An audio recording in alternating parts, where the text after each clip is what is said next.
Imagine you are standing in a quiet laboratory. It's cold. Not just a little cold.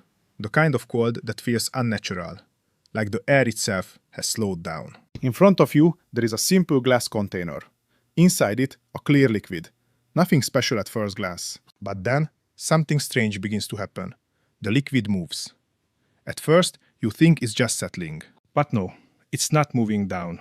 It's moving up. Slowly, almost carefully, it starts climbing the inner wall of the glass. It reaches the top, spills over the edge, and continues on the outside, as if gravity has quietly stepped aside. If you saw this without context, you would probably assume it's a trick. But it isn't. What you are looking at is one of the strangest states of matter ever discovered. A superfluid. The story actually begins almost 100 years ago, when scientists started exploring what happens when matter gets extremely cold. Helium, for example, becomes a liquid at just over 4 Kelvin. That alone is already far beyond anything we experience in daily life. But when they cooled it even further, something completely unexpected happened. At a very precise temperature, just above 2 Kelvin, the liquid suddenly changed its behavior. It didn't freeze. It didn't solidify. It became something else entirely. The scientists didn't have a word for it at first, because nothing they knew behaved like this. This new phase could flow without slowing down. It could pass through tiny openings with ease.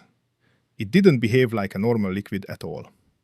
Later, they gave it a name: superfluid. To understand why this is so strange, imagine a crowded highway. Cars everywhere. Constant braking, stopping, accelerating. That's how normal liquids behave. Particles constantly bumping into each other, losing energy. Now, imagine that same highway, completely empty. Every car moving at exactly the same speed, in perfect harmony. No collisions, no resistance. That's what a superfluid is like. And this is why it can do things that seem impossible. That thin layer you saw climbing the wall, it's called a rolling film.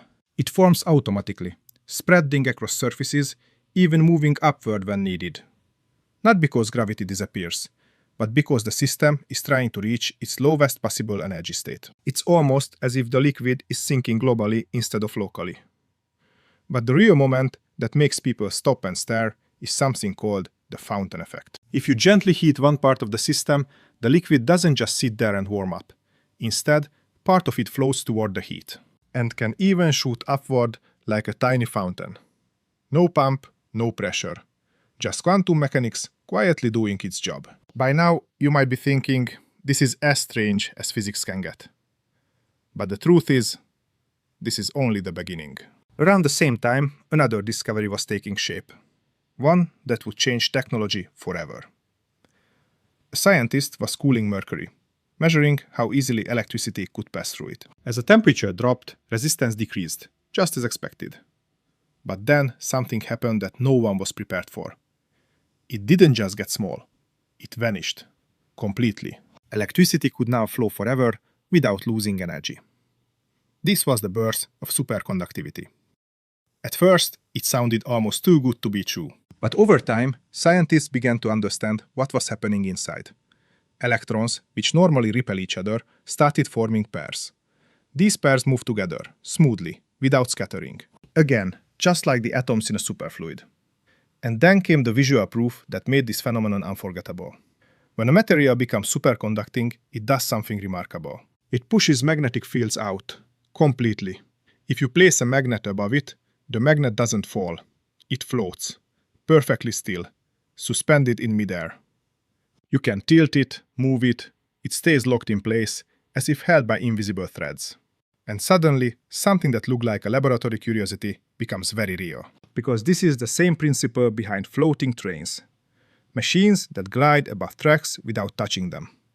No friction, no resistance, just motion. But everything you've seen so far has one thing in common. It only happens in extreme cold. Which brings us to a question that scientists have been asking for a very long time.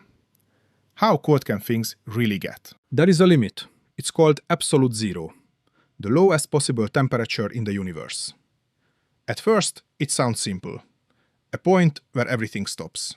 But nature is not that simple. Even at absolute zero, particles are never completely still. They always retain a tiny amount of motion, something built into the very rules of quantum mechanics. And here's the part that makes it even more interesting. No matter how hard we try, we can never actually reach absolute zero. We can get closer and closer, but never all the way. It's like chasing a horizon. Every step forward brings you nearer, but the destination always stays just out of reach. And yet, as scientists approached this limit, they discovered something extraordinary. A completely new form of matter. When atoms are cooled to incredibly low temperatures, they begin to lose their individuality. They stop behaving like separate particles. Instead, they merge into a single quantum state. This is called a Bose-Einstein condensate, and it behaves less like a collection of atoms and more like one single object. Imagine thousands of particles acting as one, moving together, oscillating together, like a single wave. At this point, the line between matter and wave begins to blur, and the deeper you go, the stranger it becomes.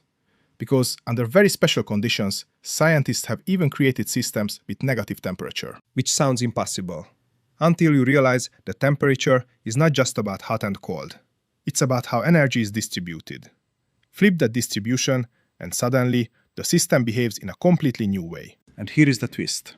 These negative temperature systems are not colder. They are hotter than anything with a normal temperature.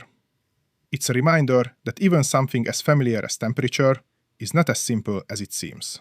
So when you look back at that liquid climbing the wall, it's no longer just a strange experiment. It's a glimpse into a completely different version of reality. One that only appears when we push nature to its limits. A place where motion never fully stops. Where matter becomes waves. Where forces behave differently. And where the rules we take for granted begin to bend. And maybe that's the most fascinating part of all.